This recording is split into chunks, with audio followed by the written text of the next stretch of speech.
All right, so I'm another Nerdy Virgin podcast recorded on my phone, questionable audio, using the AirPods this time. Walking during the day. The temperatures are finally dropping a little bit in Los Angeles, and I wanted to get this over with today. I wanted to, and that's probably not a good attitude going into recording a podcast. I should want to, jump into a podcast. I should want to say, I got to get up and podcast today. Not now, honey. I have to podcast. No, honey, I can't. I can't. I must podcast. We'll have to reinvestigate this later. I have a podcast. I don't care how critical the patient is. I have a podcast. The need should be that great.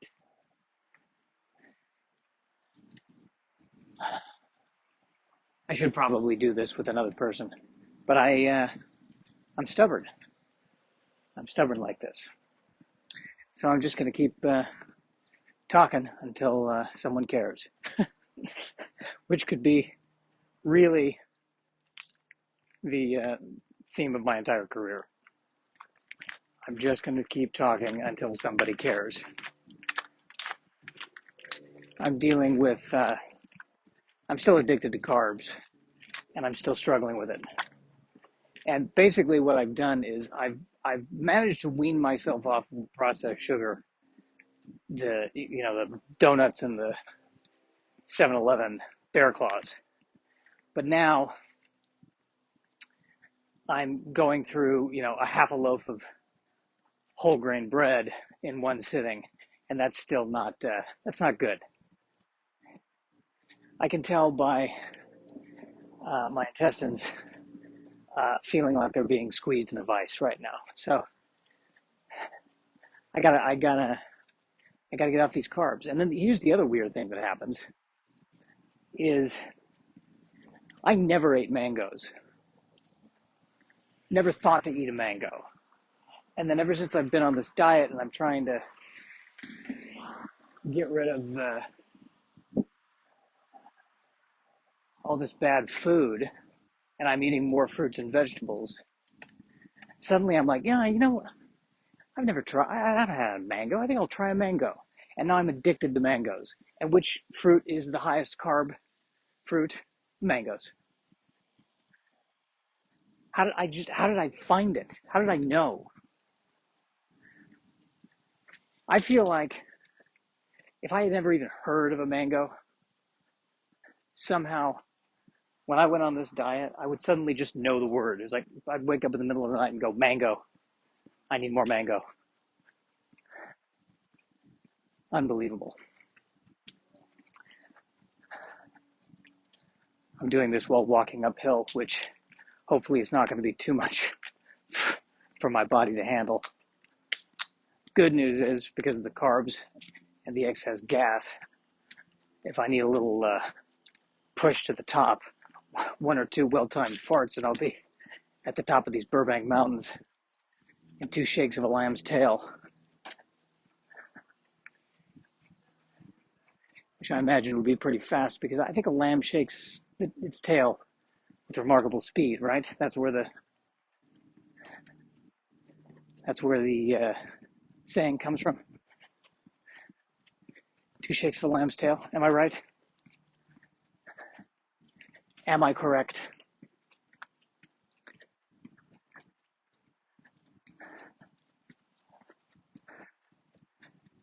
Sunday is a moving day in this neighborhood because there's in 2 places now I've just seen furniture sitting on the grass outside the sidewalk. I guess people eventually just drive by and go, "Oh, there's a dresser. I will take that dresser." Oh, it's a new Subaru. I haven't seen a Subaru like that before. It's sporty.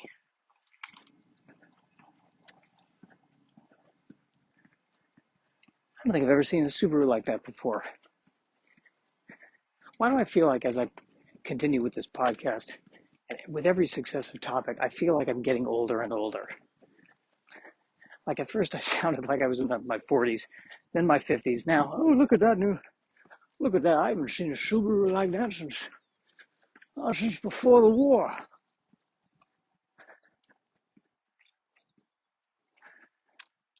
Here's another thing I was thinking about. I want to run this by you.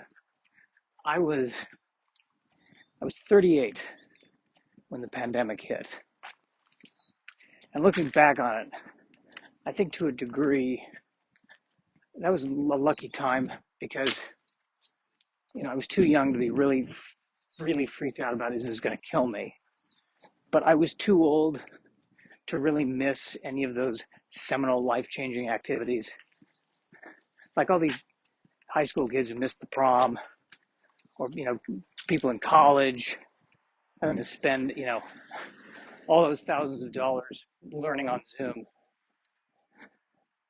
Like 38, it was it's kind of a junk.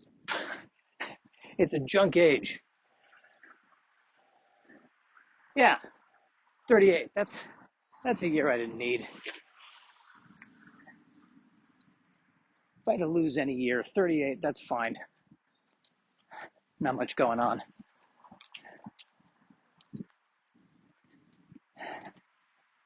Have we learned anything from this?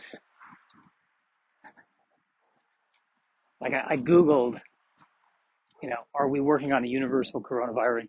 I Googled, is anybody working on a universal coronavirus vaccine? And why is it that lately, whatever I'm Googling sounds less like a search query and more like railing to the heavens? Pretty soon I'm just going to start Googling, what's wrong with people? And Google will have answers that are probably quite good because the algorithm is getting pretty impressive. Hate to say it, but I mean, the rate we're going, if the algorithm continues to improve, whether or not an actual God exists, we may have created our own God in the form of an all-knowing computer. There's a twist for you.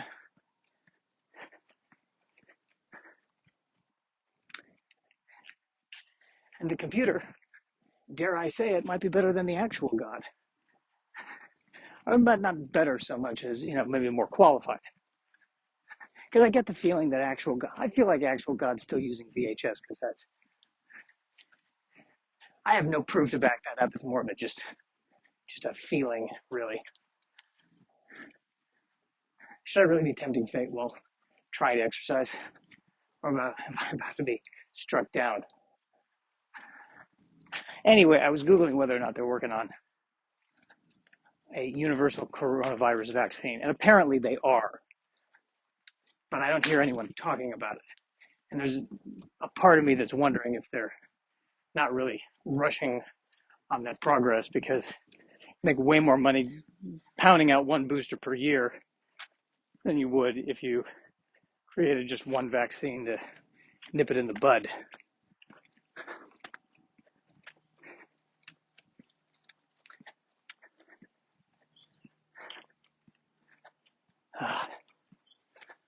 I don't know, man. I don't think, I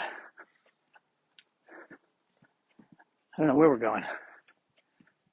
I'm getting very philosophical here. And that's not good for anybody. I'm getting close to getting to the top of this hill, though, and that's a positive thing. Because then I'm going to turn around, go back down the bottom of the hill, and the energy that I was using towards climbing uphill can once again be redirected towards worrying about death.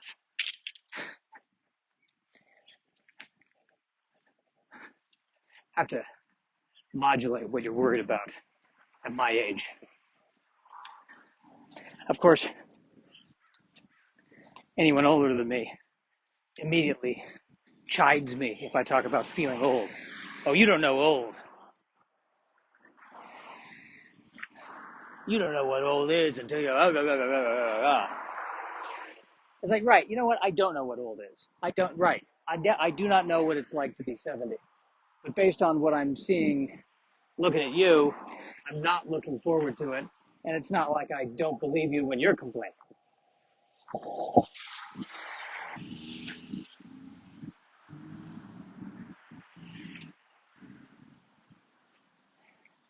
Oh, you don't know what it's like.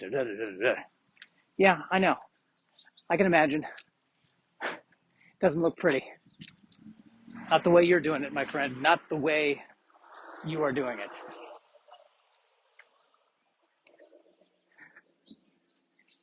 Guy's driving a convertible Ford Mustang,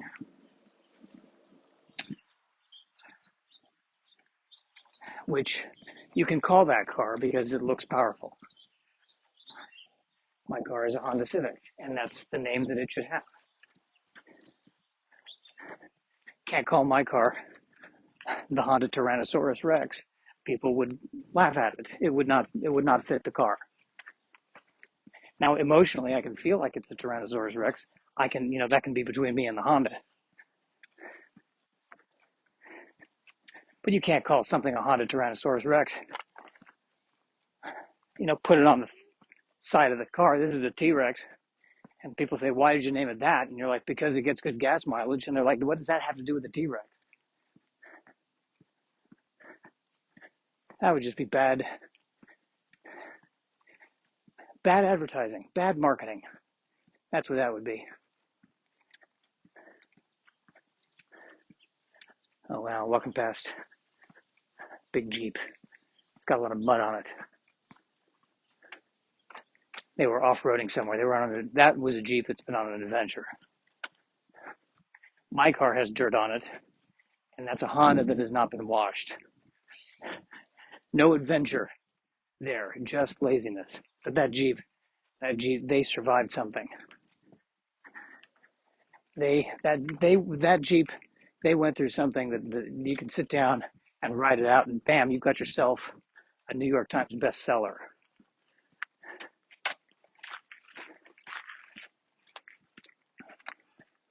My car, if my car were to write an autobiography, it would, talk about a show about nothing. Chapter 2, he's buying mangoes now. This is the big development in my life. All right, every time I walk by this house, there's this dog that flips out. And how many times do I have to walk past?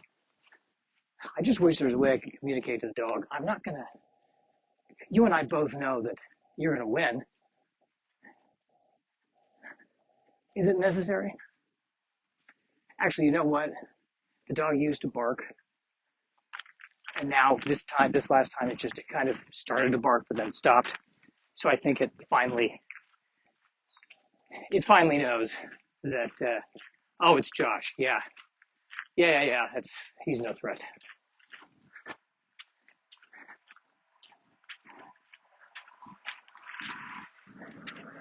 Am I not being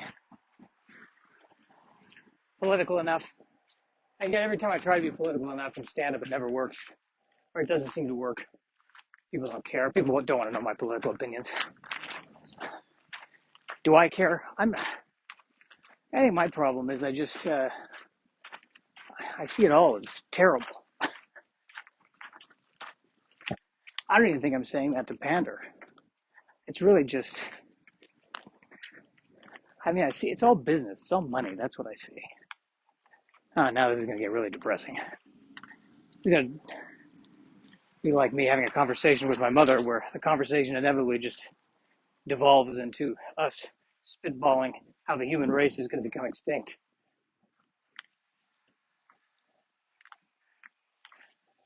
Just walking by a Mercedes that has extensive damage.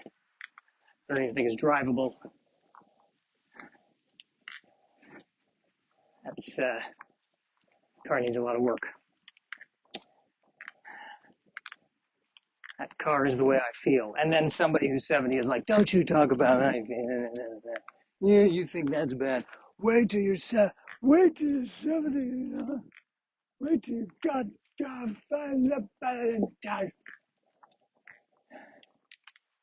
Did you see me almost swear but pull out of it? Because for some reason I want to make sure the podcast is clean. Just in case a 5-year-old is listening to me talk about my carb problem. Just want to make sure we don't say anything that's going to corrupt the youth here.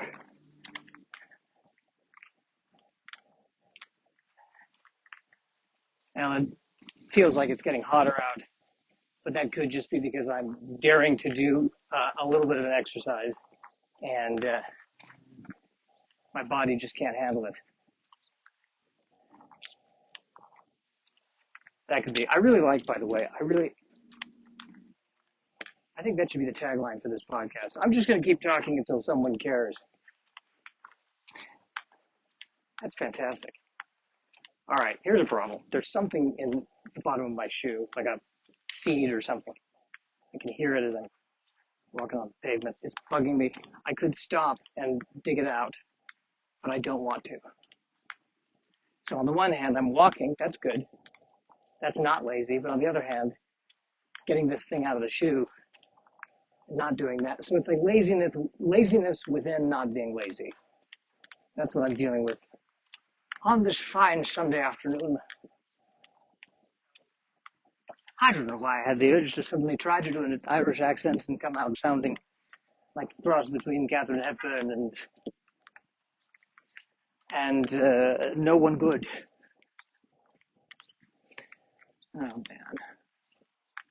I'm feeling self-conscious, by the way, because I keep saying "oh man," but we are living in an era where it is we need to think outside of uh, misogyny. It's the origin of "oh man." Oh man, it's almost philosophical, isn't it? Oh mankind, oh human, oh human, oh the humanity. Is that where it comes from? Did oh the humanity become oh man? Isn't that the humanity is when the Hindenburg goes down, right? The blimp, it's on fire. Oh, the humanity, which is an adequate way of describing it. Much less adequate would be, oh man, did you see that blimp explode? Oh human, let's do that. Let's switch to oh human. You gonna watch the new Quantum Leap when it comes out? I don't know. I'm gonna wait and see on that. It's gotten to the point now where if it's on a network TV station, I inherently just don't trust it. I just think, it's not going to be, it's going to be vanilla if it's on network. I think that's why the network model is probably going to die out here soon.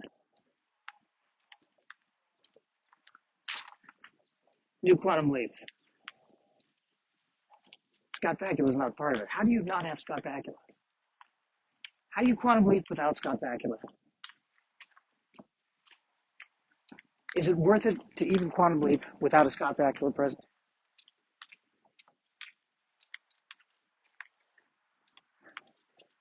You've got Scott. He's still here. He's ready to go.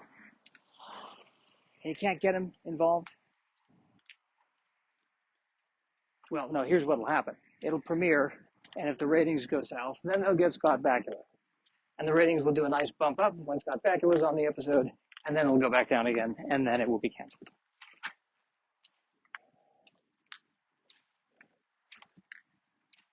There you have it.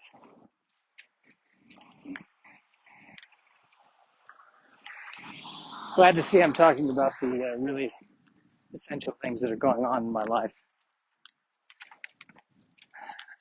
There are dark things going on in my life. I'm struggling with, you know what it is? I was listening to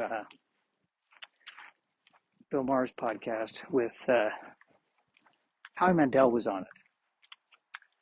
And he was talking about how he's describing his obsessive compulsive disorder and how it's the problem is that he rationally he knows that he has these thoughts that are irrational, and he knows these are irrational thoughts.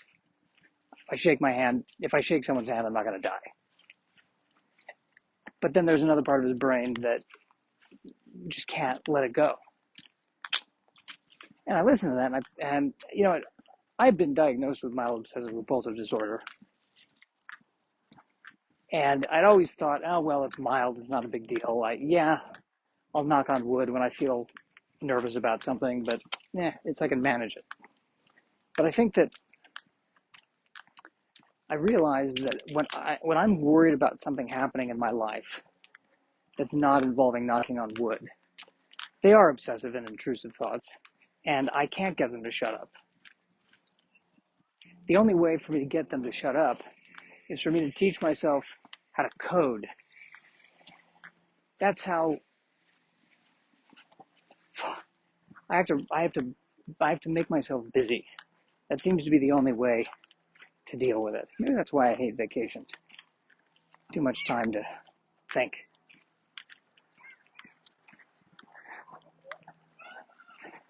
That's what I'm dealing with right now.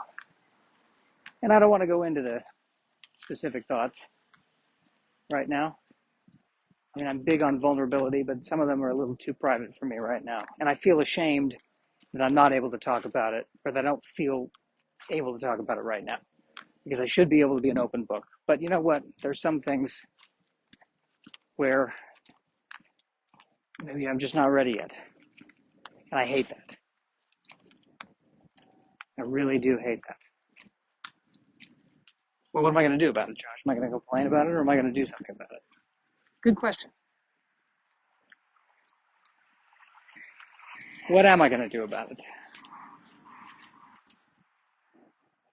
I should probably see somebody, because me talking my way out of it in a podcast, probably not. Did anyone ever heal their mental problems by podcast? Did anyone podcast their way out of mental illness? That's the question. That's what I need to look up. That's what I need to ask Google. Did anyone podcast their way out of mental illness? See what Google has to say. I believe Google would come up with a resounding 0 results. And go see a therapist, Josh.